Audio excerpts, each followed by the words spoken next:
Well, I think that we can look at that from a number of perspectives.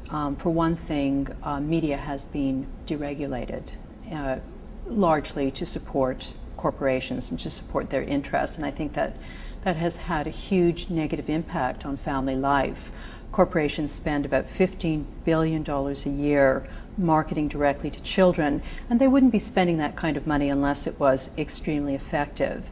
And I think that that alone, and that's only one piece of the sort of negative impact of corporate culture, has really created a lot of stress in families. Corporations basically have the legal right to lie to children, and unfortunately corporations also heavily use the research of developmental and clinical psychologists so that their message is optimally effective and makes children feel that they can't be happy unless they have the sodas and the sugared cereals that have spawned an obesity epidemic, for example, and they can't be happy unless they have all of the latest iPods and computers and MP3 players and all of those things, and it creates a lot of stress in families. And so that's one piece of it. So I've suggested that if parents today are not concerned about the welfare of their children, either they're not getting the right kind of information, or they feel so overwhelmed that they're in denial. And we can look at that on a few levels.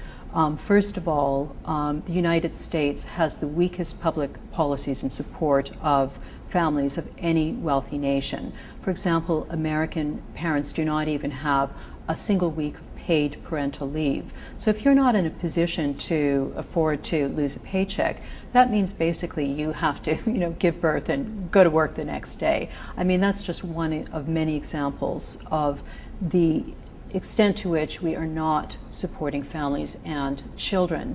Another thing that is of concern to me is, as I mentioned before, media deregulation.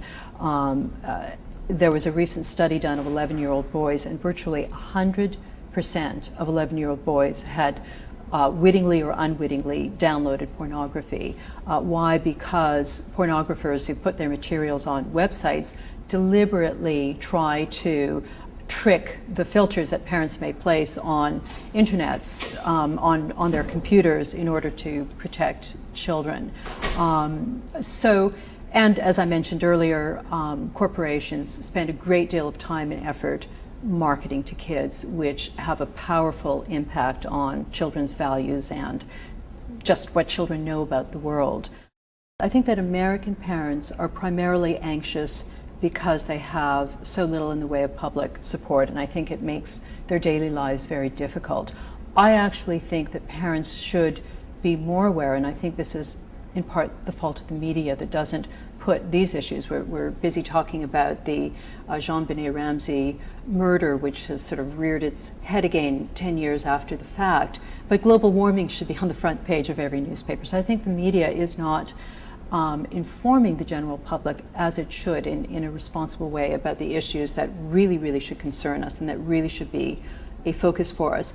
And yes, I would say that in some ways, in some very, very important ways, things have gotten worse rather than better. I think that globalization and information technologies have made the entire world our village. So we share in the pleasures and we share in the advantages of a global culture, but we also share in its responsibilities and we share in its dangers. Okay, so global warming is not something that you can avoid because you're wealthy and you're living in a gated community.